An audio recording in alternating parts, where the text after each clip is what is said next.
All right, I'm Congressman Tim Ryan here with my buddy Charlamagne. This is Atman and Ali and Eddie. Atman and Ali are with the Holistic Life Foundation, and they're going to teach Char and me different breathing techniques. So Char and I met on his show and became fast friends around issues around mental health, social and emotional learning, healthy food, and making sure that these approaches make their way into communities of color and into our schools. And Ali and Atman have been doing this for years in Baltimore. And Eddie is yoga teacher to the stars and an old dear friend who's also been working on yoga and meditation in schools, really using this as a transformational approach to heal our kids, heal trauma. So that's what this is all about, and we're anxious to just get started. And you're in the midst of your presidential campaign right now. Right now. Yeah. Yeah. Why do you think you're the only presidential candidate out here talking about the need to be mentally healthy?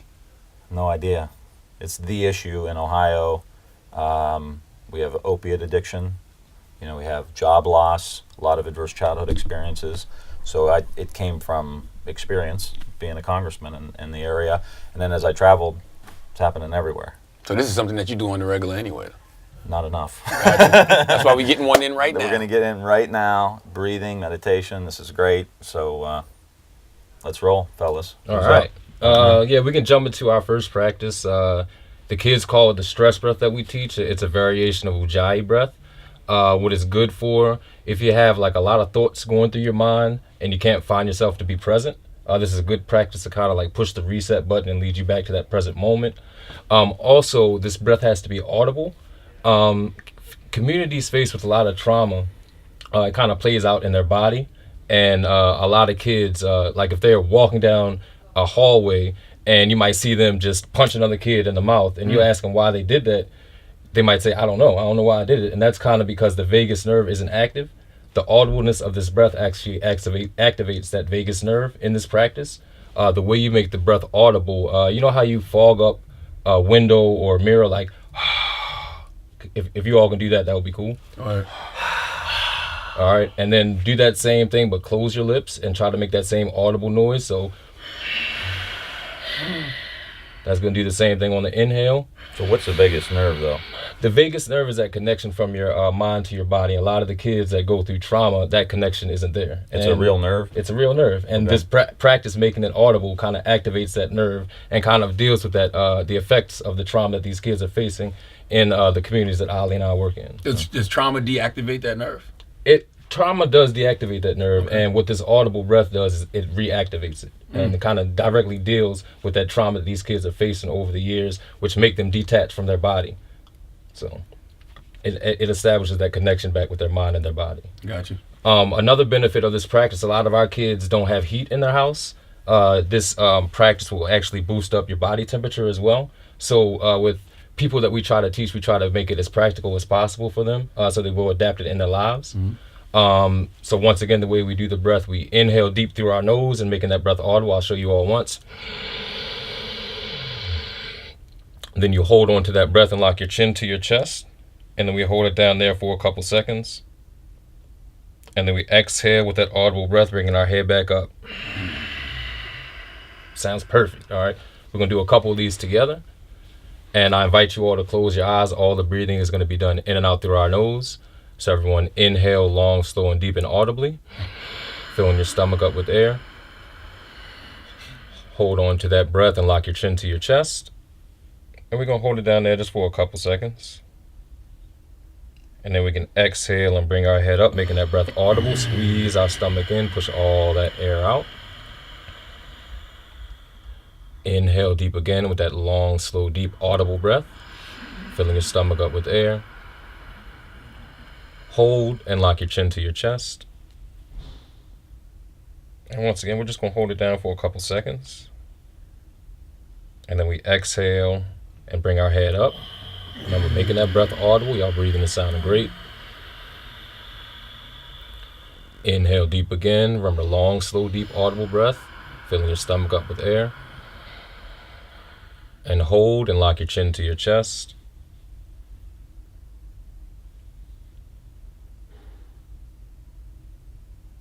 Exhale, bring your head up, squeeze your stomach in, push all that air out. Remember all the breathing in and out through our nose. Inhale deep again. Remember long, slow, deep, audible breath. Hold and lock your chin to your chest.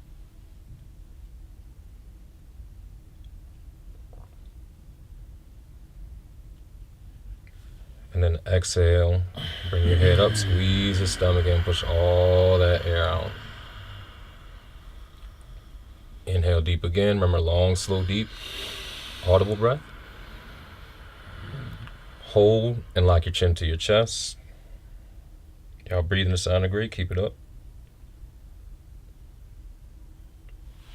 Exhale and bring your head up. Squeeze your stomach in. Push all that air out. We're going to do a couple more. Inhale deep. Remember long, slow, deep, audible breath. Hold and lock your chin to your chest. Once again, we're going to hold it down there for a couple seconds. And then exhale, bring your head up. 2 more. Inhale, long, slow, deep breath. Hold and lock your chin to your chest.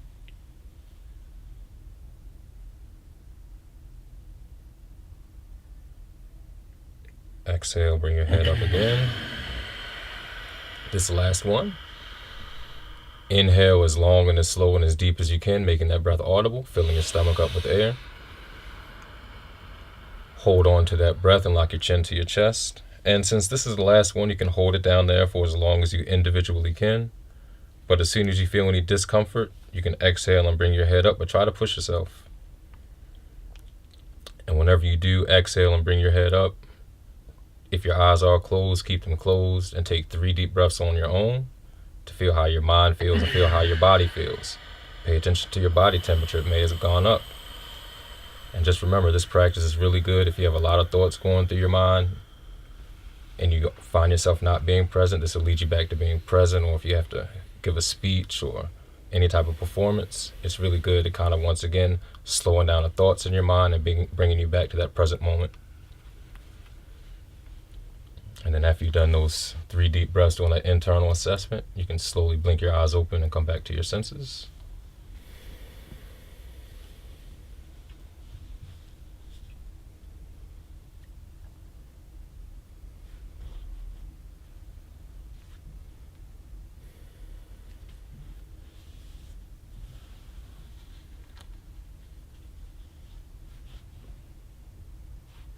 I don't want to open my eyes.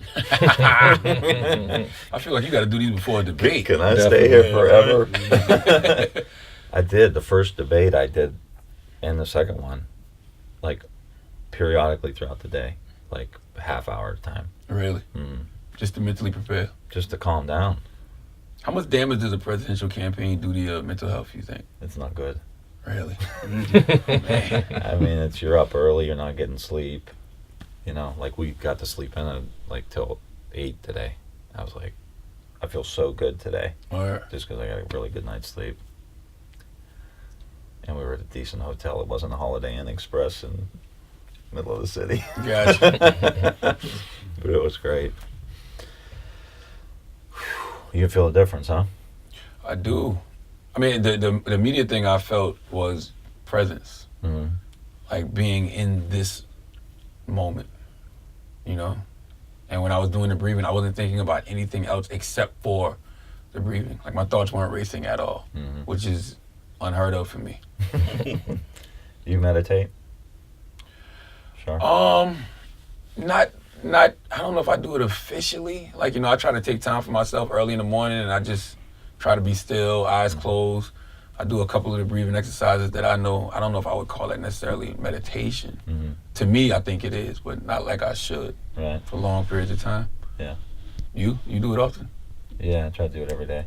Really? Yeah. What's your routine? Is it something like this? Something like this. Do a few minutes of breathing to drop in, and then follow your breath. Then your mind goes off. Bring it back. Mind goes. We'll do it.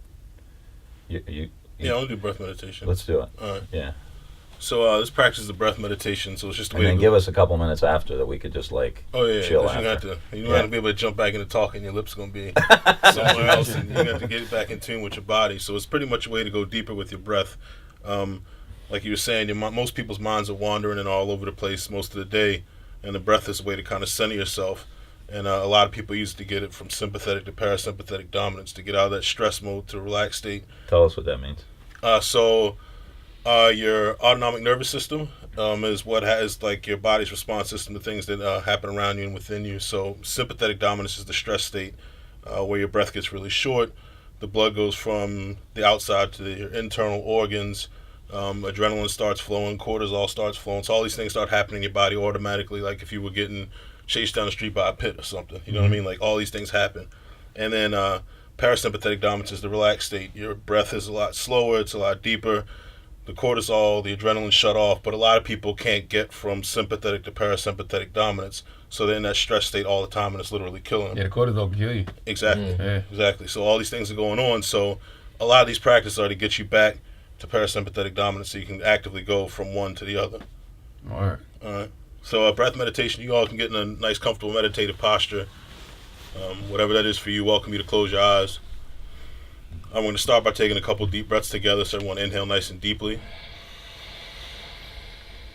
And exhale that breath all the way out. Inhale again deeply. Exhale that breath out. We'll do one more together. Inhale nice and deep. And exhale it out. Now go ahead and relax your breath. So let it go to a nice comfortable pace. Let the air flow naturally in and out of your body at an effortless rate. Just let your body naturally breathe.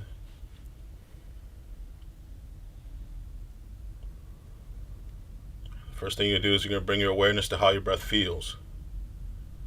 How it feels going in and out through your nose, and the feeling of the rising and falling of your belly with each breath. Any physical sensations you might be feeling right now, whether it's your connection to the meditation cushion, texture of your clothes against your body, temperature of the room. Acknowledge all those sensations and just let them drift away, and hold your awareness on the feeling of the breath. Feel it going in and out through your nose. Feel the rising and falling of your belly with each breath. If you get distracted by a physical sensation, just acknowledge it, let it drift away, and bring your sense of feel back to the breath. Feel it going out through your nose, and feel the rising and falling of your belly with each breath.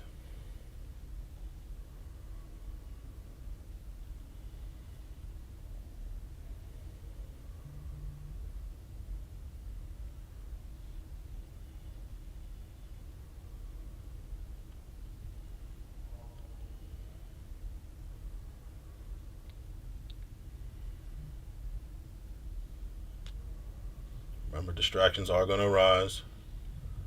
So any physical distraction that might pull your sense of feel away from the breath, just quickly acknowledge what it is and bring your awareness back to feeling the breath. Feel it going in and out through your nose, and feel the rising and falling of your belly.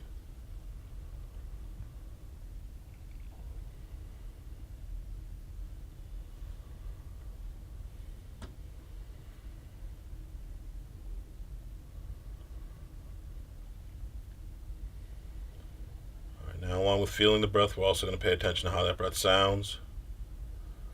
No matter how soft or loud it is, pay attention to the sound of every inhale and every exhale. If you get distracted by a sound in the room, just acknowledge it. Don't let it carry your mind off too far. Acknowledge it and come back to the sound of the breath. So all of your awareness is going to be on feeling and hearing the breath. Feel it going in and out through your nose. Feel the rising and falling of your belly. And pay attention to the sound of every inhale and every exhale.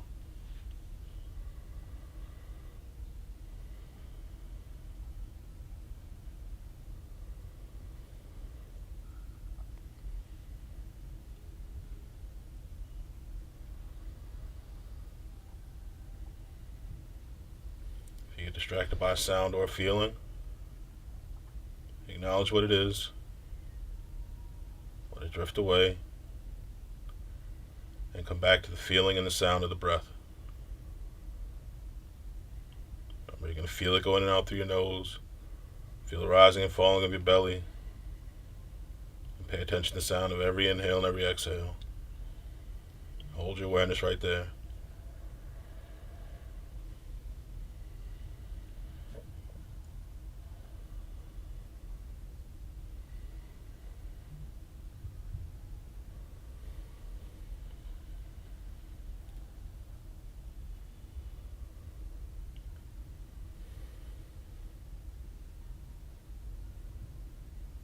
Remember, distractions are going to pop up.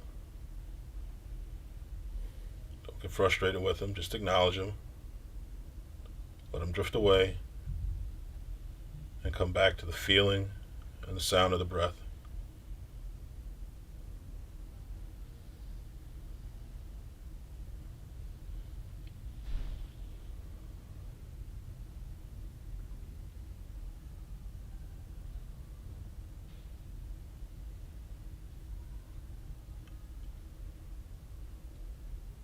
Last thing we're going to do is we're also going to center our minds on the breath. Thoughts start to pop into your head. Don't try to fight with your mind and block them out. Don't get frustrated. Just see each thought without ownership or judgment. Just see it as a thought. Acknowledge that thought. Let it drift away. And bring your mind to the breath. Every time a thought pops up, just acknowledge it, let it go, come back to the breath. All of your awareness is going to be on feeling, hearing, and centering your mind on the breath. Every single distraction, whether it's an internal distraction or an external distraction, acknowledge it, let it go, and come back to the breath. Just be one with your breath.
We're going to slowly bring our awareness away from our breath and back to our bodies, very slowly and gradually. Start by very lightly wiggling your fingers and toes. Roll your wrists and roll your ankles a little bit.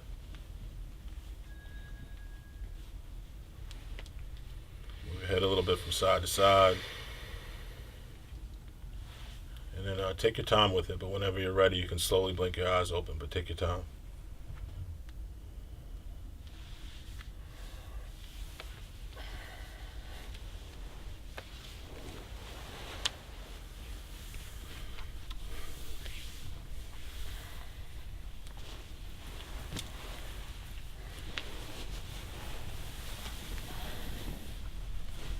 Hey, why we all had to stretch our legs after that one? Right?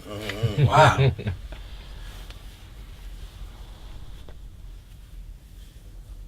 Is that the proper position, the yogi position, is always to have your legs crossed when you're doing your breathing? I think as long as your back and your head are aligned, it's up to you. All right. I know, I like to meditate seated.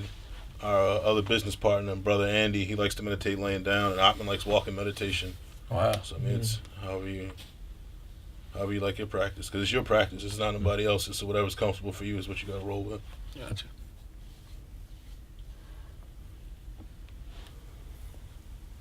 They need like massages at the retreats. Like you do this for like 5 days straight. Man. Right. But then they tell you got to sit with the pain, and I don't want to sit with the pain anymore. I want a massage. How long you been doing stuff like this, breathing exercises, meditation? I went on my first retreat, and I've been on and off yoga, a little bit of meditation, like right in college. Mm-hmm. But it was just like I'd meditate once every 6 months and feel really great. And then go, like, why don't I keep meditating? But I wouldn't. And then in '08, I did a 5-day retreat, and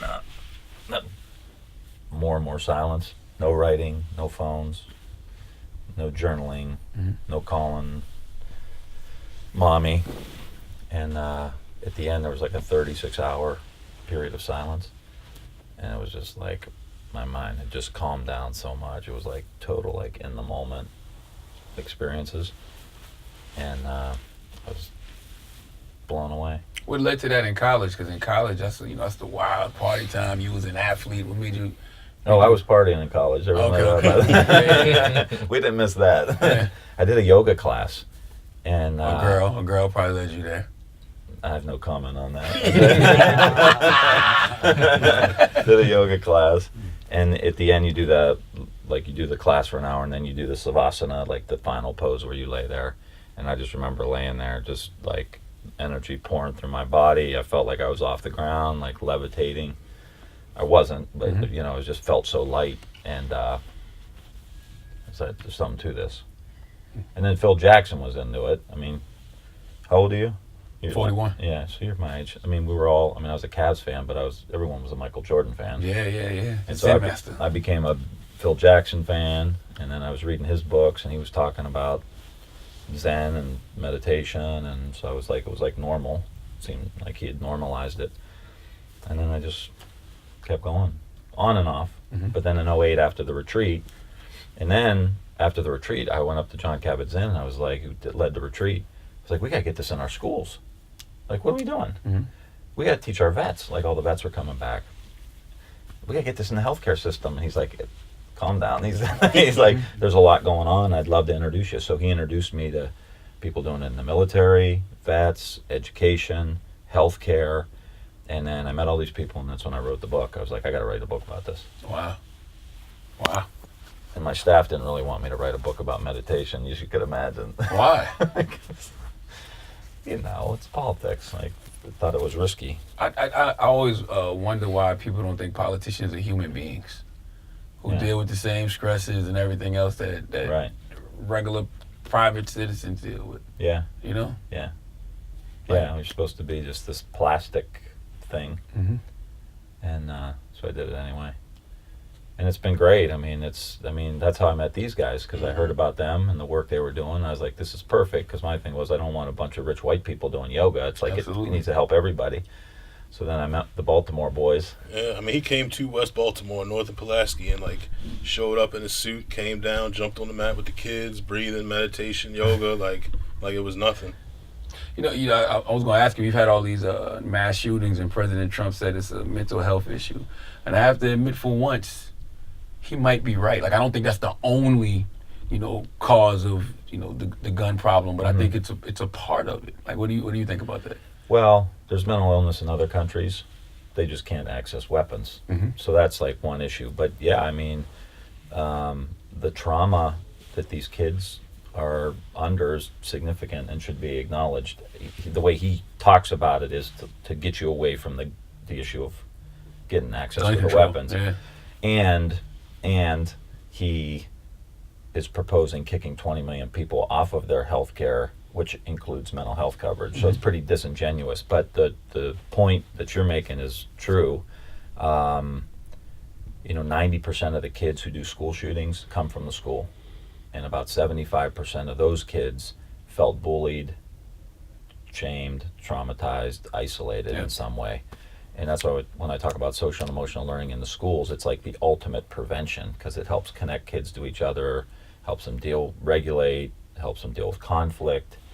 But having a mental health counselor in the school, which is my proposal, critically important.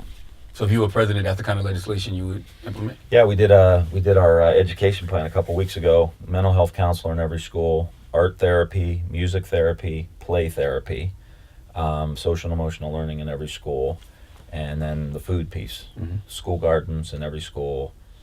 Eventually, I'd like to have kitchens in every school so you can actually teach the kids how to prepare it. Salad bars in every school. Really try to refine the food that the kids are eating, because we're seeing a lot of studies now on your gut microbiome and its effect on depression and mental health issues is coming from all the processed food we're eating, and stress and adverse childhood experiences. It messes up your gut, and they're finding that is affecting your mental health. So get them good food, have the counselors, teach them social and emotional health, well-being, and then what you find is the test scores go up. Yeah. When you take care of the kids, Yeah, the brain starts working, absolutely. you know. And I think that's a good segue for Eddie in your breathing in your app. And I loved how you presented it last week about talking about the different regions of the brain. Sure. Yeah, if you could. First of all, your educational plan sounds amazing. Thanks. You need to win. So I'm just going to piggyback off what Atman and Ali were talking about the nervous system, particularly the vagus nerve. So the vagus nerve is one of the oldest nerve bundles of our nervous system. It's been developing in us for about 320 million years. So it's super old, and it's the part of our system that perceives threat so that we can navigate through our lives and stay alive. So in part, we have survived for such a long time as a species. Of course, humans haven't been around for 320 million years, but we have survived as long as we did because we can perceive threat, move away from it, protect ourselves when we need to. Is that the fight or flight thing? That's fight or flight. Gotcha. Now, the problem is when fight or flight gets overstimulated. And when it gets overstimulated, we start to perceive everything around us as a threat, even when that thing is not threatening. So when Atman said, I was walking down the hall and you see a kid punch someone in the mouth, why did you do that? He doesn't know. It's because without thinking about it, he perceived that kid as a threat. And to protect himself, he punched him. And we do that all through the day. Like an email might come, and it's from a boss or someone we've had a conflict with, and we think, oh man, what's going to be in this email? that's PTSD, anxiety, yeah. And that's everybody in this country. You know, it's like everyone gets wound up about emails and alerts on the phone and all that stuff. So we all need to learn how to take a pause. Another thing about the vagus nerve, which is really important to this conversation, is that the vagus nerve comes down from the brainstem, it goes through the larynx, where a voice box is, down into the heart, lungs, diaphragm, and then below to internal organs. So it connects from the heart, where we feel emotions, to our throat, where we have vocal tone, and then it connects to nuclei at the corners of the mouth, the eyes, where we express emotion, facial expression, and then to the ears, where we can hear how people's vocal tone is changing when they want to express emotion. So when the vagus nerve is toned, then we have this pro-social interaction where I can listen to you because I'm receptive, and I can express myself because I'm calm. But then when that vagus nerve is not toned, then I can't listen because I can't hear change in your vocal tone, and I can't articulate my feelings or thoughts. So the toning of this nerve is really important for pro-social interaction, the ability to listen to each other, to hear what people are saying, and also that we begin to co-regulate each other based on the tone of our vagus nerve. That if I'm calm and listening to you, even if you're angry, you're going to calm down. And if I'm really upset and you're listening to me and you're really calm, I'm automatically going to calm down too. So some people, we have to take the initiative to be the calm ones to help the inflammation go down. Okay, so I'm going to do this. We'll do this for 4 minutes. I'm going to play these sounds on this app. You're going to inhale with one sound and exhale with the other. And I'll guide you through it a little bit also. You guys all know Moby, the recording artist Moby? You look like him. Yeah, he looks like me. He made these sounds for me. Okay, so here we go. Just listen for a moment and don't do anything quite yet.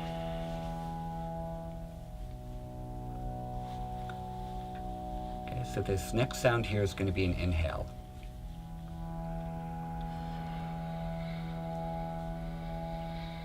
And this one's an exhale. And if you want to do the little hissing breath or ocean breath that Atman was talking about, you can.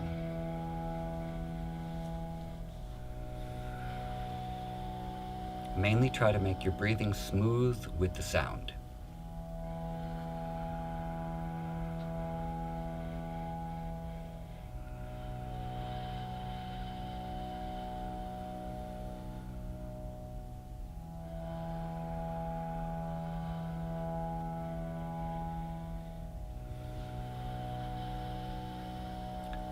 There's no pause in between breaths, which sometimes is a little weird in the beginning. Just go with it, let your nervous system adjust. And the breath can go anywhere, in your belly, in your ribs, wherever it naturally goes.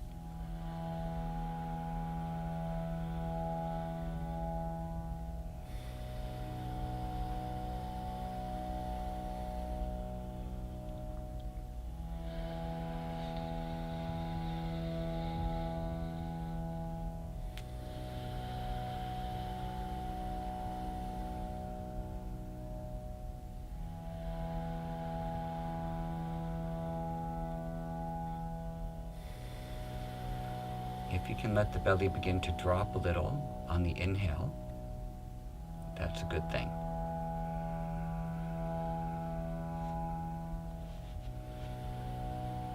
It's already 2 minutes past.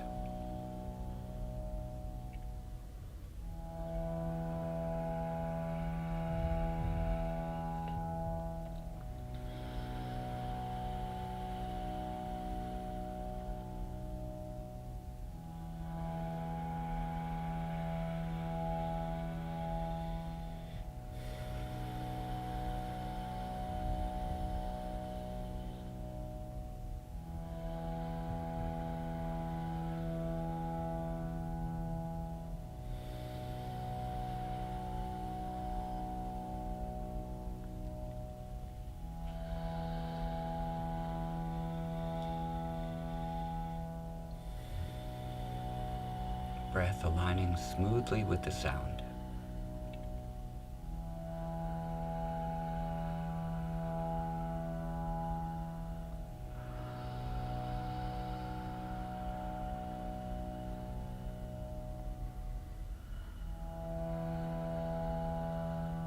We're in our last minute now, which means only 5 more breaths.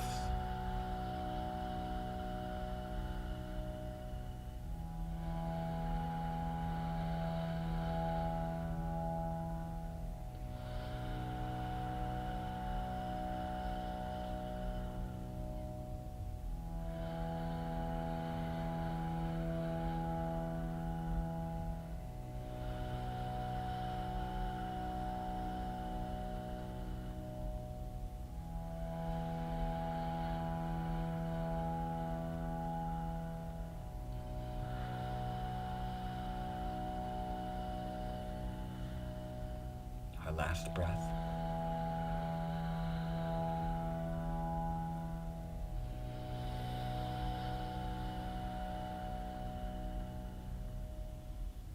Then relax your breathing.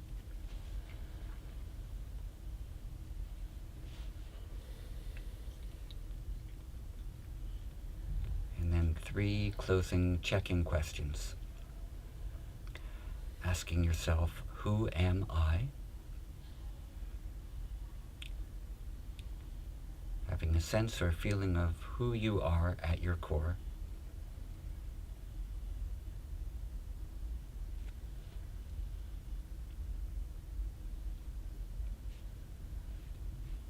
And then asking, what is my purpose, or what am I doing here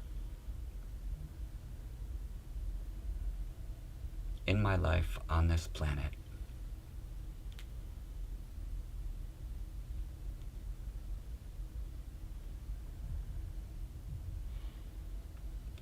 And then, what do I do next?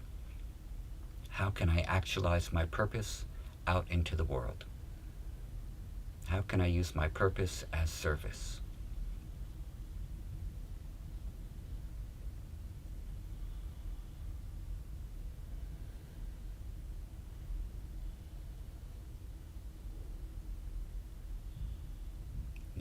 inhale.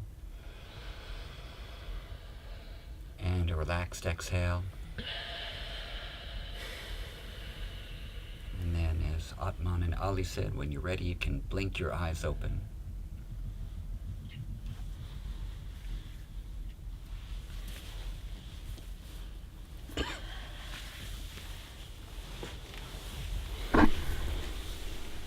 Never heard that blink your eyes open before. I really like it. I'm on Sunday school. It's good. Yeah. Those 3 questions at the end. Those are from my 9th grade teacher, Mrs. Jane Benditson. It's the only thing I remember from high school. I could only answer 2 of them in the moment. Yeah, you don't have to have an answer, really. You can just ask yourself the question, and then if an answer comes up, then one comes up. And if one doesn't, it's okay.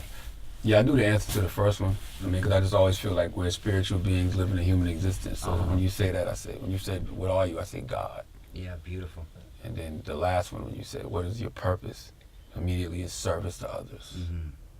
Like, that's my purpose. Beautiful. What about you? You feel like your purpose is service to others? 1000%. And specifically, like, getting this out into the world. I remember after one of the debates you tweeted, I'm going to read it, you said there was no conversation about our children, our kindergarten education. How can we talk about the future without talking about transforming our education system? We need to focus less on test scores and more on healing our kids' trauma and their social, emotional well-being. Why was that so important after the debate? Like, why did you feel like you wanted to tweet that? Out of everything you could have talked about, why that? It was so apparent that it was missing from the discussion, and it still is. I mean, we went through 2 rounds of debates, 4 nights, 8 hours, lots of tweets. No one's talking about the kids. Mm-hmm. I mean, it's just not. It shows, I think, how calculated the politics have become because they don't vote. Yeah. You know, Yeah. college kids vote, so everyone's talking about college, free college, and whatever the plan is for college kids. But no one's talking about the kids, which is why when I say things like what we talk about, people come up to me and say, "You're the only one talking about it." Mm-hmm. You know, It seems like nobody's talking about anything internal at all. Everything's all external. Like you can control a lot of external circumstances, but what about people and what we're feeling on the inside? yeah. How do you get to the root of that? Start talking about it, and highlighting what you do, what I do, what these guys do. Highlight the people that are talking about it. Like, give them the platform to continue to promote it. You say you want to put therapy in schools. When did you first start going to therapy? I've never been. You've never been to therapy? No. Wow. Why not? I don't know. Really? I find that my meditation is kind of where I think through my shit, Mm-hmm. you know, by myself, and go deep, and you see where your mind's going and what your insecurities are and what your anxieties are, where your conflict is. That's what keeps coming up all the time. And the insight, one of the names, Vipassana meditation that I do, is called insight meditation. Mm-hmm. So part of it is about holding these ideas, these thoughts that you're having, and then kind of, this is the way I see it, like you penetrate them. Like, where's this coming from? And when you shut all the noise off and you just look at it, like normally, and I do this too, it's like you have one of those thoughts, you're like, okay, let me see if someone texted me. Mm-hmm. Let me turn on TV. You know, let me turn the radio on. Let me listen to music. But when you're practicing insight meditation, you're sitting with it, and there's nowhere to go. And you just kind of figure out where it's coming from. And You got to deal with your shit, basically. yeah, you got to deal with your shit. And then you come away from that opened up, Mm-hmm. refreshed, you know, and like that in my Catholicism, that's the dying and the rising, right? Death to that old way, new insight. You know, which is why religion isn't working today, because you're not teaching people how to use it like that. You know, that's the death and resurrection that's important. Yeah, you see people using it as a political tool. Right. To pass bullshit legislation. Yeah. A lot of the time. Right. So, yeah. So Did you mean right, like on, that's what they're doing on the right? Or just like, Yeah, for sure. yeah. They've turned it into a political weapon. I like what you said about not going to therapy, because I go to therapy, but that's because that's what I was taught to do to get a handle on my mental health. But Yeah. you were taught something different, Right. which is the meditation aspect. Yeah. Yeah. I mean, I know a lot of people who go to therapy, and it's very, very helpful. You know, it's just something that I never did. What made you start just wanting to get into the whole investing in your mental health aspect of everything? Like, what was it? Like, what was it in particular? Was it anxiety, depression? Yeah, I was starting to get stressed out. I saw it as my job. My job was creating a lot of stress in my life, and that was kind of the opening. But then you realize the stress going back to being a kid. You know, your parents get divorced, and you have these experiences that you grow up in, and little things that kids remember that, you know, traumatized you. I mean, I think that's why it's important. And one of the reasons why I'm so focused on the schools, like, because one of the first thoughts I had when I was doing the retreat was, why didn't somebody teach me this when I was a fucking kid? Yeah. I'm 35 years old, you know, and so part of my mission is like, how do we get it into these schools where these kids can have a tool as they're dealing with the trauma. You know, you can't pull them out of a tough school, you can't pull them out of a tough neighborhood, but can you give them the tools to be able to negotiate the worlds that they're living in? Were you ever scared to be vulnerable? Because you're a big guy. You know, you played sports. Oh, Like, yeah. you know, guys like you are supposed to be tough, supposed to be able to handle Yeah, whatever the world can yeah, throw your way. yeah. Were you ever afraid to be vulnerable? Sure, of course. Yeah, for the longest time. Then I got married. And then you had no choice. I had no choice. Yeah. I mean, that's where relationships are, real relationships. We have a real relationship with someone that's not just on the surface, or we're going to cover stuff up. My wife is very much like, we're going to talk about this. And so that was part of that was like the next step for me, is like, okay, I think I got my shit together myself, but how do you handle this stuff in relationships? And then I watch her, you know, dealing with the kids, and how these kids tell her everything.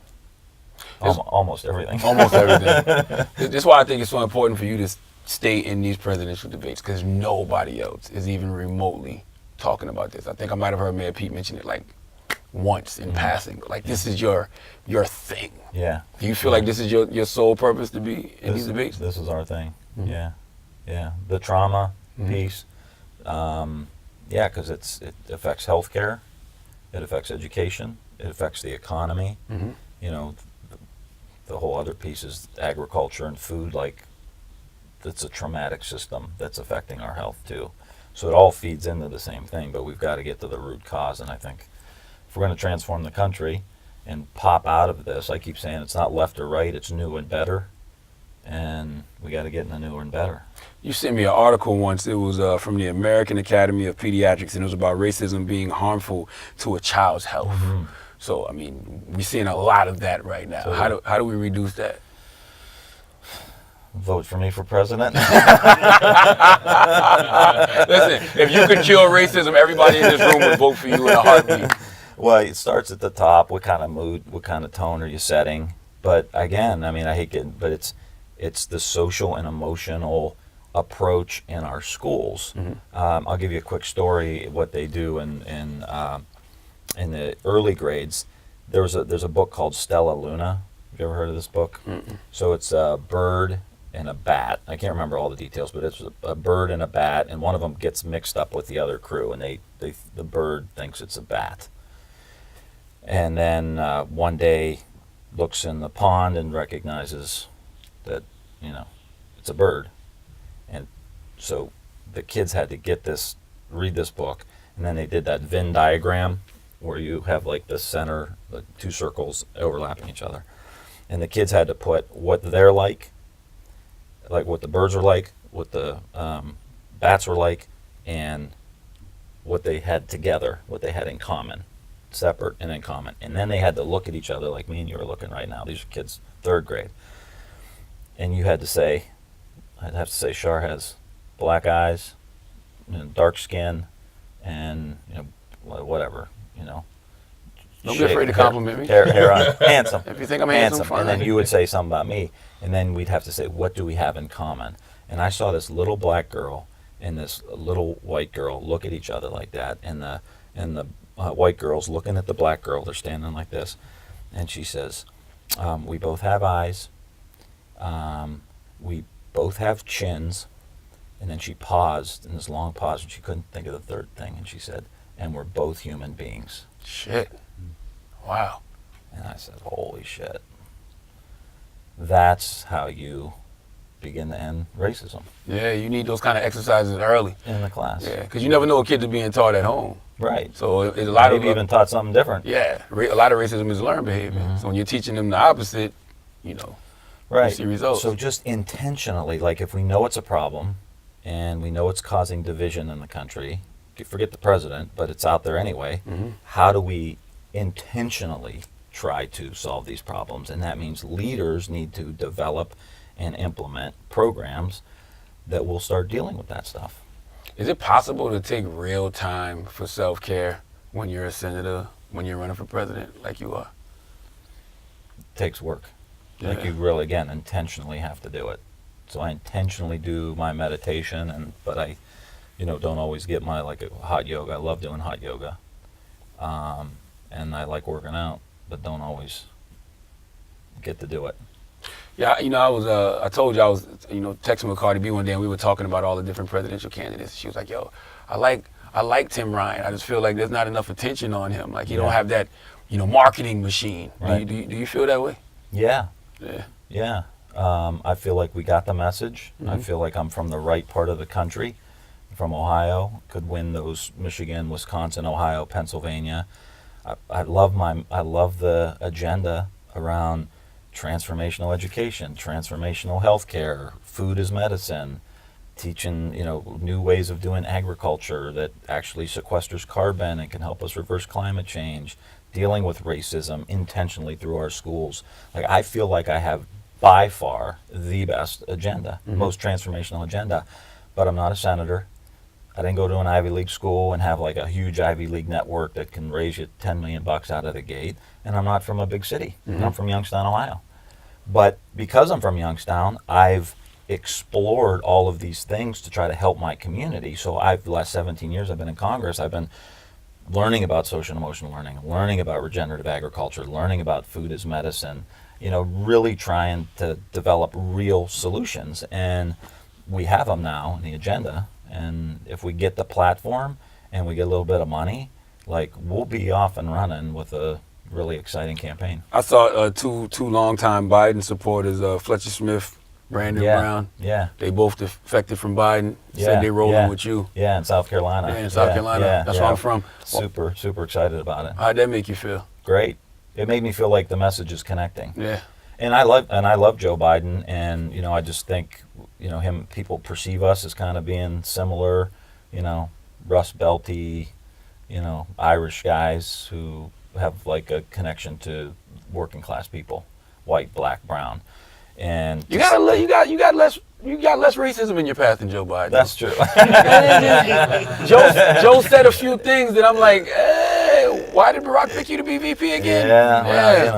Yeah, that's not me. Yeah. But to have these guys come on board, I think was a real signal that we can connect in the African American community, and I think that's what people are looking for. Who can put the coalition together, the Obama coalition of African Americans, Latinos, white working class? I can do it. Now that's how that made me feel. How big a role do you think your astrological sign plays into your personality? Because I'm a Cancer, you a Cancer, right? You a Cancer? Yeah, I'm a Cancer. What are you? June What's your 29th. June 29th? Yep. You're what? That's July right, that's 16th. birthday. June 29th. You're 29th? Wow. Cancer gang. Wow. I feel like it does. Yeah, we feel everything. Yeah. And I what are you? Sagittarius. My wife's a Sagittarius. What are you? December 21st. Taurus. Taurus. Like I read once that it being that we feel everything, it causes cancers to be depressed and have anxiety more than other signs. You believe that? Not sure. Not sure. I know we're sensitive, Yes. even though we got a shell around us. Absolutely. We feel everything. Yeah. Definitely. I feel like you and Marianne Williamson will connect on a lot of issues as well. She says some really important things. She's a Cancer too, by the way. Is she? Absolutely. Yeah, she says some really important things. Again, I think I have the agenda to deal with, like she talks about trauma and talks about food, and I'm thrilled that she's talking about it. Well, listen, man, Tim, I I just wanted to talk to you for a quick second, let people know what your agenda is. Yeah, appreciate it. I want you in the next debate. How do we make that happen? I don't. So we need 130,000 low dollar donations. Okay. So it could be any amount of money. It could be $5, $10, $100. They all count. And if we get that number and hit 2% in 4 polls, then we'll be on the debate stage. Basically, you need $1 from 130,000 people. Yeah, Different people. yeah. All right. How do Yeah. we make, what's the website? TimRyanForAmerica.com.